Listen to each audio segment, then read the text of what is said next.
Yo, what's going on, guys? Welcome back to a brand new video. Thank you guys so much for tuning in. I really do appreciate it. Notice I'm not very excited. I'm not thrilled, or what Knicks fan would be thrilled tonight?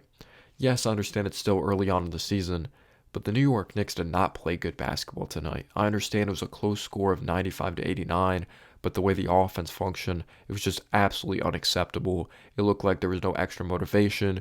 No one was inspired tonight on a consistent basis, inconsistent for 4 quarters of basketball. The Cavs didn't even play that well, and we still lost. But the Knicks lose 95-89 at the Garden. We're 0-2 at the Garden. This is a back-to-back. We won in Cleveland last night. We're 2-3. The Cavs get a much-needed victory. But this was the second game of a back-to-back that the New York Knicks look unprepared. The New Orleans Pelicans game, I understand, still very early on in the season, but we shot terrible from three. We made 7 3-pointers, had more turnovers than made field goals in that first quarter. Julius Randle was bad in that game. Everyone was pretty much not that good in that game. We couldn't hit the side of the barn. RJ wasn't shooting it well from three. There's some weird rotations with him though. Jalen Brunson was inefficient in that basketball game. Outside of that Hawks game, Jalen Brunson has not been an efficient basketball player to start the season. He has the work ethic. He has a dog. I do think he's going to get it together. But our most consistent player, you could say probably outside of RJ, did not play tonight with right knee soreness, which I'm okay with. That's something to look out for. Hopefully he doesn't come back with rust, but it's a back-to-back. I'm glad we didn't rush him back. Mitchell Robinson's probably been, you could say, our best player outside of RJ. He's been a beast on the glass. He's been a beast defensively in the interior, offensive glass. We know he's a lob threat. We know he can't shoot free throws, but he's been an absolute dog. And he's actually saved our offense. We probably would have got blown out tonight if he didn't grab some offensive rebounds. That's how bad our offense was functioning. For the Cleveland Cavaliers, they get the huge win. If they lost 3 in a row, they would have probably been, maybe not panicking, but it definitely would have been a scary start for Cleveland. But obviously, no Darius Garland. He continues to be out. Donovan Mitchell looks like he's a little more healthy. He was questionable with the hamstring injury. He still played last night, but maybe he's closer to 100%. Continues to be no Jared Allen. Continues to be no Ricky Rubio. Also, no Ty Jerome. Karis LeVert did come back in this game, and he had a big game. He had 19 points coming off the bench. Definitely a tale of two halves. But I just don't understand. Even though your legs can be fatigued, you look at the other teams around the league. I understand our roster construction is different, and our floor spacing may not be consistent. But Grimes now is the starter. We're expecting more from Grimes to knock down the three ball. He did not shoot it that well from three tonight. Bronson was an over 40% three-point shooter last year. I know he got off to a slow start shooting the three ball last year, still had the mid-range and was finishing well in the interior, but he was 0 for 2 tonight. Randle didn't hit a three. Obviously, we're not counting on Mitch to hit threes. Josh Hart was inserted into the starting lineup. He didn't shoot that well from three. Dante DiVincenzo, I believe he hit a couple in this game. One came when the free throw game was pretty much over, the foul game was over, and then the Cavs pretty much sealed it. So he pretty much made 2 threes. He had one in the first half, but he played very well in the first half offensively, went away in the second half. It just looked like we fell asleep in the second half. It looked like the Knicks were sleepwalking throughout this basketball game, and it was really disappointing to see. DiVincenzo did more than score in this game, though. He had 16 points, but he got great deflections. He picked guys' pockets. He did a really good job contesting shots. DiVincenzo was one of the main reasons we were competitive in that second half, along with Emmanuel Quickley. We had 6 made field goals in that third quarter. 3 of them came from Quickley, and I know Brunson hit one as well, and I believe the other one was Josh Hart. This offense just did not function very well. How is it the year 2023 and you make 5 3-pointers? How did we make less 3-pointers than we did in the New Orleans game? We didn't turn the ball over at a certain level like that New Orleans game, but the offense was extremely stagnant. There were some possessions I'm I really like the ball movement from the second unit, but then at the same time it's we're moving the ball but we're not going anywhere with the ball. Donovan Mitchell killed us at the beginning of this game. It was still a close competitive game, but he scored the Cavs' first 13 points. And I'm okay with this. As long as it's a balanced approach, that Randle's scoring well enough, rebounding, playing hard defensively, Brunson's more efficient. I'm not expecting a clean, perfect game, but just let Donovan Mitchell beat you.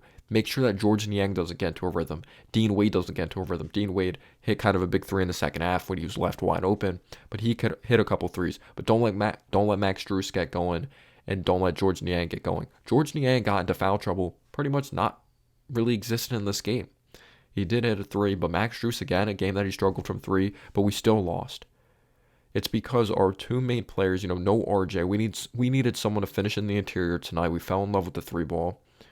We shot under 40% from the field. We shot 34% from the field tonight, and we made 5 threes.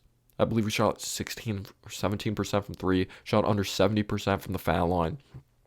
Mitchell Robinson saved us on the offensive glass, 7 offensive rebounds in the first half. But when Brunson's not stepping up and Randle's not stepping up and putting pressure on the defense, and you have Donovan Mitchell producing on the other end, that gives time for other players to step up. And Evan Mobley was able to produce he was able to get to double digits, have 14 points in the second half. He played well defensively in the second half. He started to settle down. Karis LeVert, big-time scoring game coming off the bench. So they didn't need other guys to step up at such a high level because the Knicks couldn't hit the side of the barn, but give credit to the Cavs defensively as well. But I was just really disappointed in the inconsistency from Jalen Brunson. Again, it's back-to-back, fatigued legs, but he's missing some shots he usually makes, even before the back-to-backs. When we played in Cleveland last night, he gets off this very good start for 3 for 3. We won the game, so I'm not going to just ramble on and be pissed about it. But it seemed like he started to press and try to do too much at times, and he just became very inefficient as the game went on.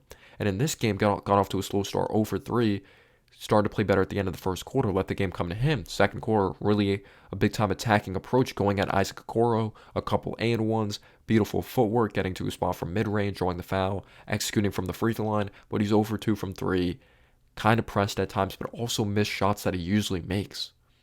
He was inconsistent throughout this game. He was non-existent in the second half. He ended that first half playing very well.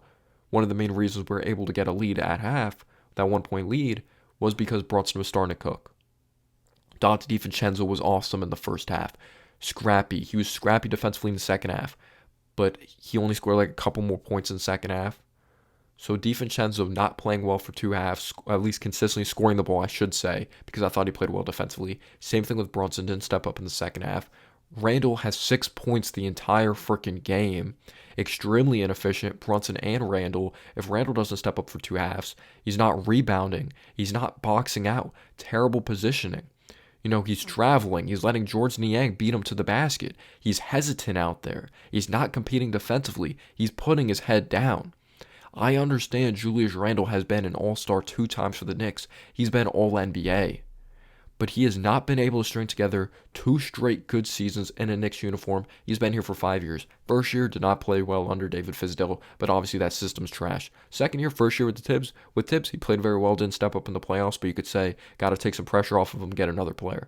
Third year at the Knicks, did not play well, thumbs down the crowd, terrible attitude. Fourth year, another bounce back year, chip on his shoulder, and now not a good start to the season. He's been rebounding well, but he hasn't been scoring the ball efficiently at all. If you don't feel 100% coming off your surgery, if you're not completely locked in on a back-to-back game and you're putting your head down, maybe the Knicks won't win, but I'd rather roll out a player that I know is going to give 100% and not have a bad attitude. You're hurting the team if you're not fully locked in and engaged in the game, and it looks like Randle's not engaged. You guys know I'm not a huge Randle guy. I feel he doesn't step up in pressure situations. He presses too much. When he is aggressive, he's too aggressive, and he could have offensive fouls. He lacks like a mental clock in his head, like when to get rid of the basketball. He doesn't process the game at a very high level. He falls in love with the jump shot. Early on, I like that he was taking advantage of Niang, but then there's also some matchups I'm like, why are you fading away? You're so much stronger than that dude. But I was just so frustrated when he let George Niang drive to the basket, who's one of the slowest players in the league, facilitate, open something up for Evan Mobley. He was able to draw a foul. Not too long after, he travels, doesn't get back on defense, allows a bucket in transition. He played bad. He played really freaking bad.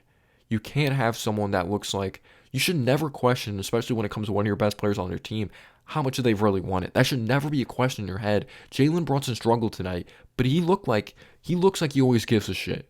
He looks like he always gives a shit. He holds himself accountable. He says, I need to play better. Randle needs to play better. And I don't have much confidence in him right now, but I hope he turns it around. I'm a Knicks fan. I want what's best for him. But we've seen consistently now that he is an inconsistent player season by season. You can't expect him to string together 2 good seasons in a row. It's his 10th year in the league. His basketball IQ is still not consistent. But Donovan Mitchell's erupting in that first half. Donovan Mitchell doesn't do much in the second half, but Mobley's able to step up offensively. Karis LeVert's able to produce. Dean Wade's able to hit a couple threes. All they had to do was shoot better from 3. shoot better from the free throw line, be more disciplined as a group offensively because they were playing well defensively. They didn't even have to do a lot to win this game. Shout out to Emmanuel Quickly for making this a ball game in the second half. If it wasn't for Emmanuel Quickly, we probably would have been cooked. We probably would have been done. And Donovan Mitchell, who wasn't producing in the second half because our offense couldn't get anything going, it's just so stagnant. Eventually, he was left open for a three. We had a very nice crossover on Dante DiVincenzo. He hit a couple threes or a couple big shots when it mattered most. The defense, Randle had some plays that he'd look lazy out there and not engaged. The defense wasn't perfect, but the offense is more of an issue than the defense. On a back-to-back, you can't have that. You can't have 5 made three-pointers. You can't be missing your free throws. We missed RJ's dribble penetration tonight, and RJ's been shooting the three ball well to start the season as well. So missing RJ was huge. I understand that, but the Cavs are missing guys as well. You got to have a next man up mentality. And there's only going to be more of a fatigue when it comes to shooting the three ball when it comes playoff time. When you're playing so many games. Grimes needs to be a better shooter as well. He needs to knock down his shots. I believe he was 2 for 6 tonight or 1 for 6. He needs to be more aggressive. He looks scared out there. And I've talked about the lack of getting him involved, but now it's starting to be Grimes just he's a solid defensive player, but is he good enough to be a starter on this team, especially for a team that lacks high upside talent? Is he more of a potential shooter? I know he shot it well from 3 last year, but he obviously had a couple months that he did not shoot it well from 3. But the facilitating, guys running him off the three-point line and collapsing and going into the interior and kicking it down low or dumping it off, that's kind of gone away because he hasn't been a threat from 3. I'm just disappointed. Outside of Mitchell Robinson playing like an absolute beast, just offensive glass, he's played extremely well, and I feel he gets some crap because there's not consistent floor spacing on this team. At the end of the day, we shouldn't need him to shoot threes. Obviously, you want to see him develop a hook shot. But the Knicks, they didn't look that good tonight. They didn't look good. They couldn't hit the side of the barn. Josh Hart, I wasn't expecting him to shoot lights out from 3. We know what Josh Hart is. He's a jack of all trades player. He's going to rebound. He's going to push the pace. He's going to facilitate. He'll shoot an open 3 if it's there. Look to take it coast to coast. Finish with physicality, offensive rebounds. Just the third quarter, entering that third quarter, the possessions by Randle, of the lack of effort, I just felt like all the energy was just sucked out of that guard in the third quarter. I apologize, this is more of a reactionary video, but it's not just Randle. Brunson needs to step up as well, but Brunson's obviously proved more in high pressure situations, so we take it less hard on him. We wouldn't have gone to the second round of the playoffs if it wasn't for Jalen Brunson. I don't think we would have went to the playoffs last year if it wasn't for Jalen Brunson. Maybe because Randle had a big year, but our upside definitely wouldn't have been up there. But shout out to the Cavs. Shout out to Donovan Mitchell. He hit shots when it mattered most. Evan Mobley produced in the second half. He wasn't there in the first half offensively. Karis LeVert started cooking. Cavs are better in the second half. Knicks need to figure things out. Let me know down below your thoughts. Peace out, y'all.